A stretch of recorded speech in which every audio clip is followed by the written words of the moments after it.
A beginner's guide to working out. What's my why? The absolute number one thing you should do before beginning your fitness journey is to figure out why you are starting. If you have a why, you have a reason. If you have a reason, it will be that much easier to stick to your plan if you get off track. This is also so important because it can give you goals. If your why is to be able to be active with your children, create some goals around that. For example, you want to be able to play soccer with your kid without getting winded, or you want to be able to play with them on the playground without your body cracking and popping. Or hey, maybe go boogie boarding in the ocean, if it's ever not super cold. But you get the point. If your goals change, that's fine, but most likely your overall why will remain the same. How do I find my why? You will need to dig deep. None of this, I want to lose 20 pounds or I want to be able to fit into my old dress size.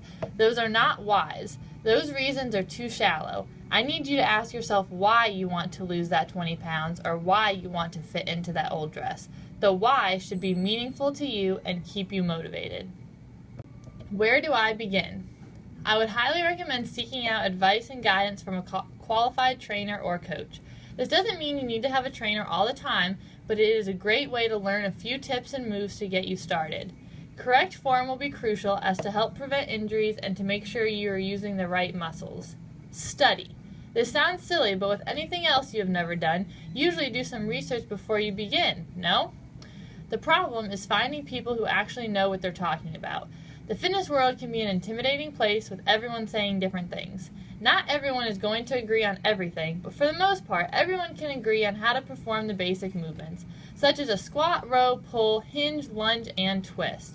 I say basic because they are the foundations of any movement, but they are far from just a basic exercise.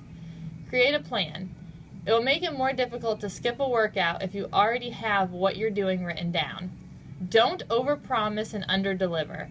If you're just beginning, start slow. No need to go hard all 7 days. Give your body an adjustment period.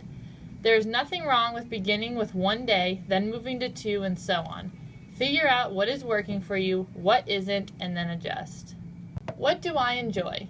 Really think about this. What do you enjoy? Not what your friends enjoy or what your trainer may enjoy or what someone says is the best thing ever for you. It's your health and your fitness. Are there exercises that could be better for you than others? Sure, but it depends on your goals. If you start doing a workout you absolutely hate all the time, how long will you really stick to it? Some people might say, I hate all types of working out, period. While this very well may be true, I find it hard to believe that there isn't one type of physical activity that someone can enjoy. Creativity is key. Personally, I get bored with workouts very quickly. Some days I might want to lift heavy, other days I might want to run, some days, or climb or do a bodyweight circuit. The point is, I can never do just one type of activity or exercise over and over again. Maybe the reason so many people hate working out is because someone hasn't shown them how to mix and match exercises and make it fun. Working out should be enjoyable. End of story.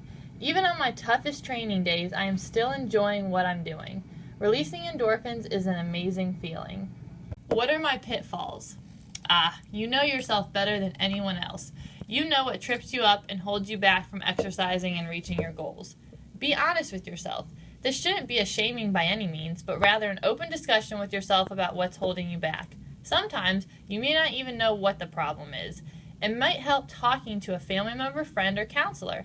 Lisa Edelman, our wellness coach here at Tufts Health Plan, is a great resource to use if you are struggling to stay motivated. Can you replace your not-so-great habits with better ones? For instance, do you love fast food? Do you love the taste, the convenience, or are you just bored?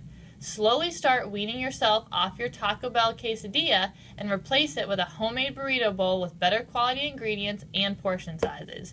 Make plenty of food so you can bring it for leftovers the next day, therefore making it more convenient.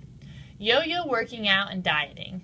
Rather than taking an all-or-nothing approach, try balance. Some treats won't completely derail you, and a missed workout or two is okay.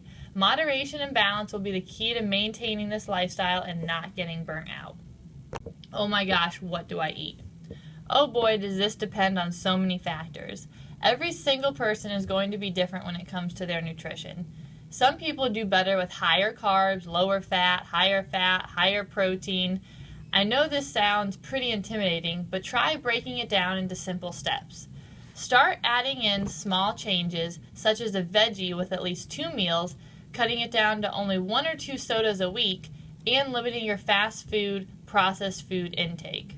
Trust me, it takes time to adjust to eating differently than you are comfortable or used to, but once you do, it will become part of your normal routine. Everyone, though, needs some type of good carb, good fat, and good protein. What type of macros, those are your carbs, fats, and proteins, is completely up to you. If you don't like eggs, don't eat them. Figure out what works with your body and then stick to that. Don't listen to people that say one diet fits all. Ketogenic, paleo, Atkins, fruits and veggies, if it fits your macros, they're all different and may work at times, but I think doing a little bit of everything can go a long way and work in the long run. There's a resource called Good Measures that is available to all Tufts Health Plan employees. If you qualify, you can receive up to a year of nutritional guidance for free. If you have questions, please see a Working Well staff member to see how you can qualify for this program. I have pain when I exercise. My first recommendation would be to see a doctor to determine if you have an underlying issue that prevents you from working out. What kind of pain is it? Constant and nagging, sharp and shooting, soreness, tingling? Obviously, the type of pain will affect the type of exercise or movement you can do, so be mindful. Oftentimes, you can train around pain, depending once again on the type and cause of it. For instance, you twisted your ankle or your low back hurts. If your ankle is twisted, alright, we'll work upper body. If your low back hurts, it could be due to a lack of activation in your glutes, shortened hip flexors, and excessive sitting and minimal movement. Basically, pain can usually be worked around, and it could actually help to move more.